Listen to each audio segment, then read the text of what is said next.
Haruslah engkau membuat mezbah dari kayu penaga, 5 hasta panjangnya dan 5 hasta lebarnya, sehingga mezbah itu 4 persegi, tetapi 3 hasta tingginya. Haruslah engkau membuat tanduk-tanduknya pada keempat sudutnya. Tanduk-tanduknya itu haruslah seiras dengan mezbah itu, dan haruslah engkau menyalutnya dengan tembaga.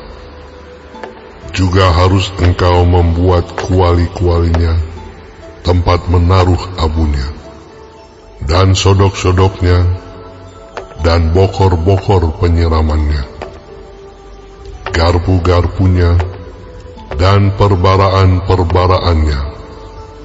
Semua perkakasnya itu harus kau buat dari tembaga. Haruslah engkau membuat untuk itu kisi-kisi, yakni jala-jala tembaga. Dan pada jala-jala itu haruslah kau buat 4 gelang tembaga pada keempat ujungnya. Haruslah engkau memasang jala-jala itu di bawah jalur mezbah itu, mulai dari sebelah bawah, sehingga jala-jala itu sampai setengah tinggi mezbah itu. Haruslah engkau membuat kayu-kayu pengusung untuk mezbah itu, kayu-kayu pengusung dari kayu penaga, dan menyalutnya dengan tembaga. Kayu-kayu pengusungnya itu haruslah dimasukkan ke dalam gelang-gelang itu, dan kayu-kayu pengusung itu haruslah ada pada kedua rusuk mezbah itu waktu mezbah itu diangkut. Mezbah itu harus kau buat berongga dan dari papan, seperti yang ditunjukkan kepadamu di atas gunung itu. Demikianlah harus dibuat mezbah itu. Haruslah engkau membuat pelataran kemah suci. Untuk pelataran itu, pada sebelah selatan harus dibuat layar dari lenan halus yang dipintal benangnya, 100 hasta panjangnya pada sisi yang satu itu. Tiang-tiangnya harus ada 20, dan alas-alas tiang itu harus 20 dari tembaga. Tetapi kaitan-kaitan tiang itu dan penyambung-penyambungnya harus dari perak. Demikian juga pada sebelah utara, pada panjangnya harus ada layar yang 100 hasta panjangnya. Tiang-tiangnya harus ada 20, dan alas-alas tiang itu harus 20 dari tembaga. Tetapi kaitan-kaitan tiang itu dan penyambung-penyambungnya harus dari perak. Dan pada lebar pelataran itu, pada sebelah barat, harus ada layar yang 50 hasta, dengan 10 tiangnya dan 10 alas tiang itu. Lebar pelataran itu, yaitu bagian muka pada sebelah timur, harus 50 hasta, yakni 15 hasta layar untuk sisi yang satu di samping pintu gerbang itu, dengan 3 tiangnya dan 3 alas tiang itu.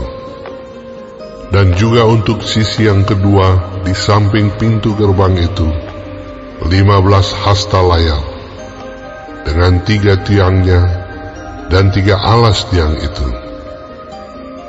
Tetapi untuk pintu gerbang pelataran itu, tirai 20 hasta dari kain ungu tua dan kain ungu muda, kain kirmizi, dan dari lenan halus yang dipintal benangnya, tenunan yang berwarna-warna, dengan 4 tiangnya dan 4 alas tiang itu.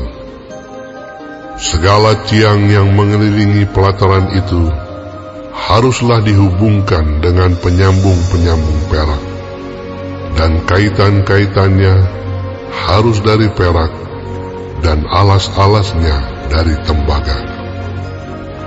Panjang pelataran itu harus 100 hasta, lebarnya 50 hasta, dan tingginya 5 hasta. Dari lenan halus yang dipintal benangnya, dan alas-alasnya harus dari tembaga. Adapun segala perabotan untuk seluruh perlengkapan kemah suci, dan juga segala patoknya, dan segala patok pelataran, semuanya harus dari tembaga. Haruslah kau perintahkan kepada orang Israel, supaya mereka membawa kepadamu minyak zaitun tumbuk yang murni untuk lampu, supaya orang dapat memasang lampu agar tetap menyala.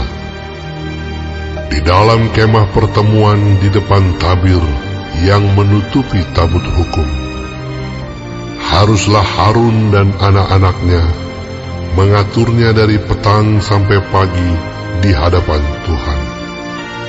Itulah suatu ketetapan yang berlaku untuk selama-lamanya bagi orang Israel turun-temurun.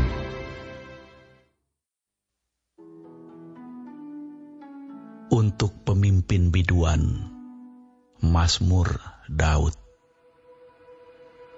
Ya Allah pujianku, janganlah berdiam diri. Sebab mulut orang fasik dan mulut penipu terenganga terhadap aku. Mereka berbicara terhadap aku dengan lidah dusta. Dengan kata-kata kebencian, mereka menyerang aku dan memerangi aku tanpa alasan. Sebagai balasan terhadap kasihku, mereka menuduh aku, sedang aku mendoakan mereka. Mereka membalas kejahatan kepadaku, ganti kebaikan, dan kebencian ganti kasihku. Angkatlah seorang fasik atas dia, dan biarlah seorang pendakwa berdiri di sebelah kanannya. Apabila dihakimi, biarlah ia keluar sebagai orang bersalah, dan biarlah doanya menjadi dosa. Biarlah umurnya berkurang, biarlah jabatannya diambil orang lain. Biarlah anak-anaknya menjadi yatim, dan istrinya menjadi janda. Biarlah anak-anaknya mengembara tidak keruan dan mengemis, dan dihalau dari reruntuhan rumahnya. Biarlah penagih hutang menyita segala kepunyaannya, dan orang-orang lain menjarah hasil jerih payahnya. Janganlah ada orang yang tetap menunjukkan kasihnya kepadanya, dan janganlah ada orang yang sayang kepada anak-anaknya yang menjadi yatim. Biarlah dilenyapkan keturunannya, dan dihapuskan namanya dalam angkatan yang kemudian. Biarlah kesalahan nenek moyangnya diingat-ingat di hadapan Tuhan, dan janganlah dihapuskan dosa ibunya. Biarlah itu selalu diperhatikan Tuhan, supaya ingatan kepada mereka dilenyapkan dari bumi. Oleh karena ia tidak ingat menunjukkan kasih, tetapi mengejar orang sengsara dan miskin, dan orang yang hancur hati sampai mereka mati. Ia cinta kepada kutuk, biarlah itu datang kepadanya. Ia tidak suka kepada berkat, biarlah itu menjauh daripadanya. Ia memakai kutuk sebagai bajunya, biarlah itu merembes seperti air ke dalam dirinya, dan seperti minyak ke dalam tulang-tulangnya. Biarlah itu baginya seperti pakaian yang dikenakannya, sebagai ikat pinggang yang senantiasa dipakainya. Biarlah semuanya itu dari pihak Tuhan menjadi upah orang yang mendakwa aku, dan upah orang-orang yang berkata-kata jahat terhadap aku. Tetapi Engkau, ya Allah Tuhanku, bertindaklah kepadaku oleh karena nama-Mu. Lepaskanlah aku oleh sebab kasih setiamu yang baik. Sebab sengsara dan miskin aku, dan hatiku terluka dalam diriku. Aku menghilang seperti bayang-bayang pada waktu memanjang. Aku dikebutkan seperti belalang. Lututku melentuk oleh sebab berpuasa, dan badanku menjadi kurus, habis lemaknya. Aku telah menjadi cela bagi mereka. Melihat aku, mereka menggelengkan kepalanya. Tolonglah aku, ya Tuhan Allahku. Selamatkanlah aku sesuai dengan kasih setiamu, supaya mereka tahu bahwa tangan-Mu lah ini, bahwa Engkaulah ya Tuhan yang telah melakukannya. Biar mereka mengutuk, Engkau akan memberkati.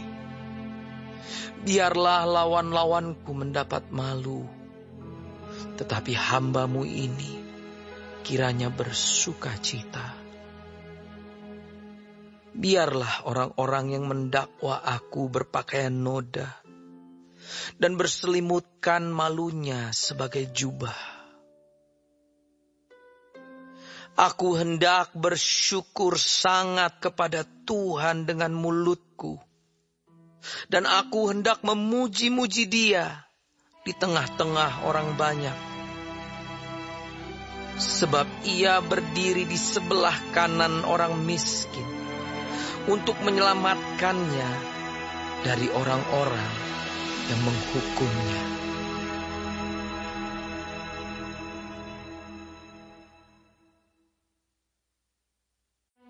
Berlaku cemar adalah kegemaran orang bebal, sebagaimana melakukan hikmat bagi orang yang pandai. Apa yang menggentarkan orang fasik, itulah yang akan menimpa dia. Tetapi keinginan orang benar akan diluluskan. Bila taufan melanda, lenyaplah orang fasik. Tetapi orang benar adalah alas yang abadi. Seperti cuka bagi gigi dan asap bagi mata, demikian si pemalas bagi orang yang menyuruhnya. Pada waktu itu, Kaisar Agustus mengeluarkan suatu perintah, menyuruh mendaftarkan semua orang di seluruh dunia. Inilah pendaftaran yang pertama kali diadakan sewaktu Quirinius menjadi wali negeri di Syria. Maka pergilah semua orang mendaftarkan diri masing-masing di kotanya sendiri. Demikian juga Yusuf pergi dari kota Nazaret di Galilea ke Yudea, ke kota Daud yang bernama Bethlehem, karena ia berasal dari keluarga dan keturunan Daud, supaya didaftarkan bersama-sama dengan Maria, tunangannya yang sedang mengandung. Ketika mereka di situ, tibalah waktunya bagi Maria untuk bersalin. Dan ia melahirkan seorang anak laki-laki, anaknya yang sulung. Lalu dibungkusnya dengan lampin dan dibaringkannya di dalam palungan, karena tidak ada tempat bagi mereka di rumah penginapan. Di daerah itu ada gembala-gembala yang tinggal di padang menjaga kawanan ternak mereka pada waktu malam. Tiba-tiba berdirilah seorang malaikat Tuhan di dekat mereka, dan kemuliaan Tuhan bersinar meliputi mereka dan mereka sangat ketakutan. Lalu kata malaikat itu kepada mereka, "Jangan takut, sebab sesungguhnya aku memberitakan kepadamu kesukaan besar untuk seluruh bangsa. Hari ini telah lahir bagimu juru selamat, yaitu Kristus, Tuhan, di kota Daud. Dan inilah tandanya bagimu. Kamu akan menjumpai seorang bayi dibungkus dengan lampin dan terbaring di dalam palungan." Dan tiba-tiba tampaklah bersama-sama dengan malaikat itu sejumlah besar bala tentara sorga yang memuji Allah. Katanya, "Kemuliaan bagi Allah di tempat yang tinggi, dan damai sejahtera di bumi, di antara manusia yang berkenan kepadanya." Setelah malaikat-malaikat itu meninggalkan mereka dan kembali ke sorga, gembala-gembala itu berkata seorang kepada yang lain, "Marilah kita pergi ke Betlehem untuk melihat apa yang terjadi di sana, seperti yang diberitahukan Tuhan kepada kita." Lalu mereka cepat-cepat berangkat dan menjumpai Maria dan Yusuf dan bayi itu yang sedang berbaring di dalam palungan. Dan ketika mereka melihatnya, mereka memberitahukan apa yang telah dikatakan kepada mereka tentang anak itu. Dan semua orang yang mendengarnya heran tentang apa yang dikatakan gembala-gembala itu kepada mereka. Tetapi Maria menyimpan segala perkara itu di dalam hatinya dan merenungkannya.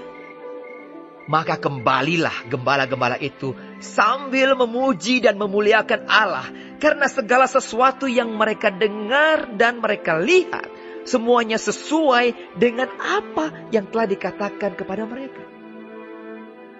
Dan ketika genap 8 hari dan ia harus disunatkan, ia diberi nama Yesus, yaitu nama yang disebut oleh malaikat sebelum ia dikandung ibunya.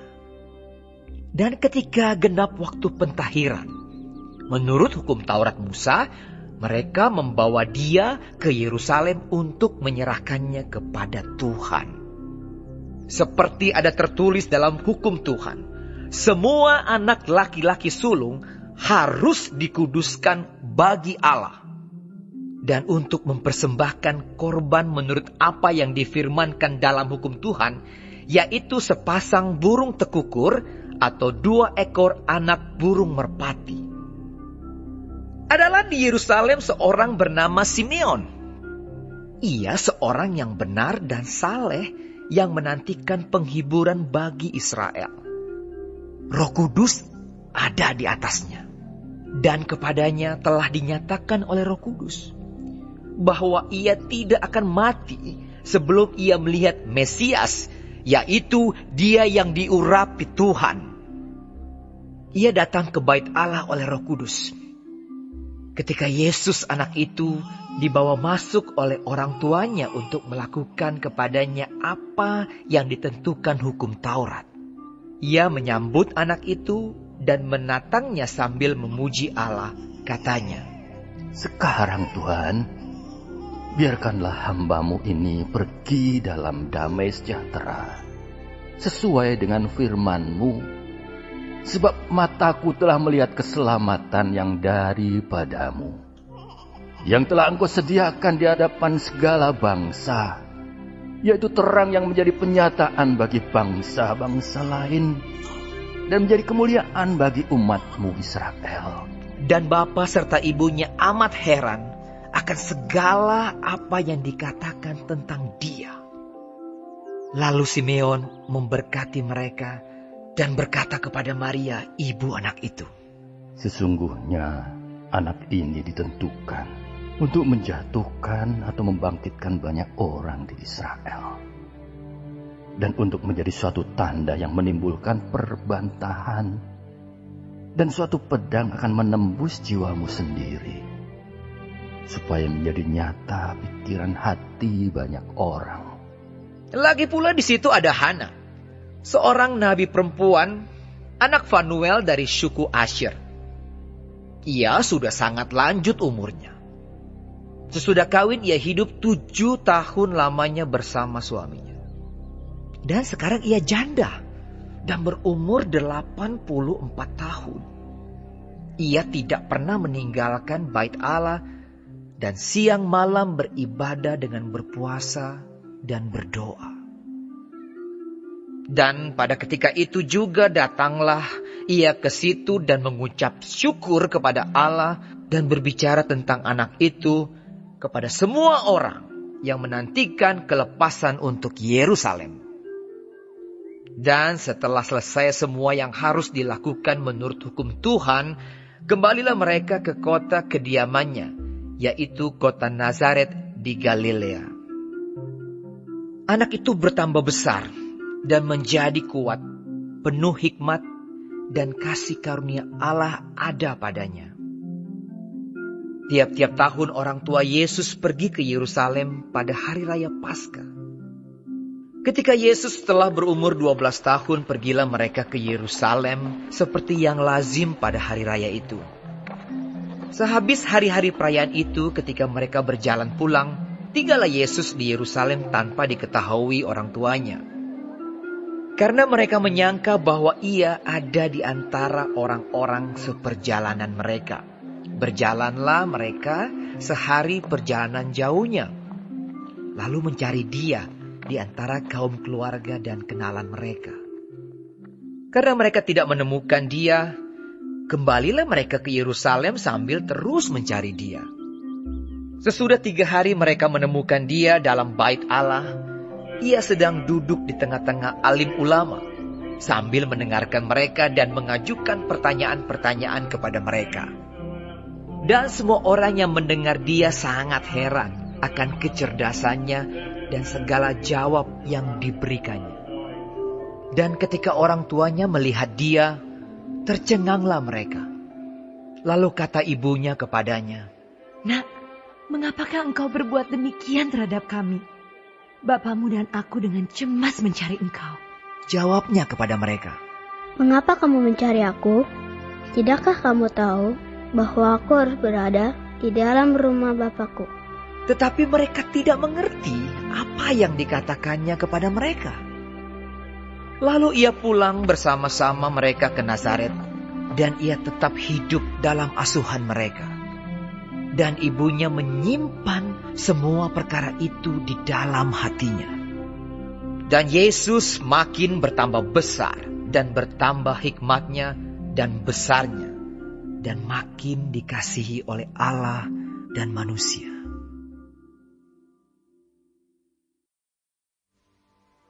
Kamu sendiri pun memang tahu, saudara-saudara, bahwa kedatangan kami di antaramu tidaklah sia-sia. Tetapi sungguh pun kami sebelumnya, seperti kamu tahu, telah dianiaya dan dihina di Filipi. Namun dengan pertolongan Allah kita, kami beroleh keberanian untuk memberitakan Injil Allah kepada kamu dalam perjuangan yang berat. Sebab nasihat kami tidak lahir dari kesesatan atau dari maksud yang tidak murni, dan juga tidak disertai tipu daya. Sebaliknya, karena Allah telah menganggap kami layak untuk mempercayakan Injil kepada kami. Karena itulah kami berbicara, bukan untuk menyukakan manusia, melainkan untuk menyukakan Allah yang menguji hati kita. Karena kami tidak pernah bermulut manis, hal itu kamu ketahui, dan tidak pernah mempunyai maksud loba yang tersembunyi. Allah adalah saksi. Juga tidak pernah kami mencari pujian dari manusia, baik dari kamu maupun dari orang-orang lain. Sekalipun kami dapat berbuat demikian, sebagai rasul-rasul Kristus. Tetapi kami berlaku ramah di antara kamu, sama seperti seorang ibu mengasuh dan merawati anaknya. Demikianlah kami dalam kasih sayang yang besar akan kamu. Bukan saja rela membagi Injil Allah dengan kamu, tetapi juga hidup kami sendiri dengan kamu, karena kamu telah kami kasihi. Sebab kamu masih ingat, saudara-saudara, akan usaha dan jerih lelah kami, sementara kami bekerja siang malam, supaya jangan menjadi beban bagi siapapun juga di antara kamu. Kami memberitakan Injil Allah kepada kamu. Kamu adalah saksi. Demikian juga Allah, betapa saleh, adil dan tak bercacatnya kami berlaku di antara kamu yang percaya. Kamu tahu betapa kami seperti bapa terhadap anak-anaknya telah menasihati kamu dan menguatkan hatimu seorang demi seorang, dan meminta dengan sangat supaya kamu hidup sesuai dengan kehendak Allah yang memanggil kamu ke dalam kerajaan dan kemuliaannya. Dan karena itulah kami tidak putus-putusnya mengucap syukur juga kepada Allah, sebab kamu telah menerima firman Allah yang kami beritakan itu, bukan sebagai perkataan manusia, tetapi, dan memang sungguh-sungguh demikian, sebagai firman Allah yang bekerja juga di dalam kamu yang percaya. Sebab kamu, saudara-saudara, telah menjadi penurut jemaat-jemaat Allah di Yudea, jemaat-jemaat di dalam Kristus Yesus, karena kamu juga telah menderita dari teman-teman sebangsamu segala sesuatu yang mereka derita dari orang-orang Yahudi. Bahkan orang-orang Yahudi itu telah membunuh Tuhan Yesus dan para nabi, dan telah menganiaya kami. Apa yang berkenan kepada Allah tidak mereka pedulikan, dan semua manusia mereka musuhi, karena mereka mau menghalang-halangi kami memberitakan firman kepada bangsa-bangsa lain untuk keselamatan mereka. Demikianlah mereka terus-menerus menambah dosa mereka sampai genap jumlahnya. Dan sekarang murka telah menimpa mereka sepenuh-penuhnya. Tetapi kami, saudara-saudara, yang seketika terpisah dari kamu, jauh di mata, tetapi tidak jauh di hati, sungguh-sungguh dengan rindu yang besar, telah berusaha untuk datang menjenguk kamu. Sebab kami telah berniat untuk datang kepada kamu. Aku, Paulus, malahan lebih dari sekali, tetapi iblis telah mencegah kami. Sebab siapakah pengharapan kami, atau sukacita kami, atau mahkota kemegahan kami di hadapan Yesus, Tuhan kita, pada waktu kedatangannya, kalau bukan kamu? Sungguh, kamulah kemuliaan kami dan sukacita kami.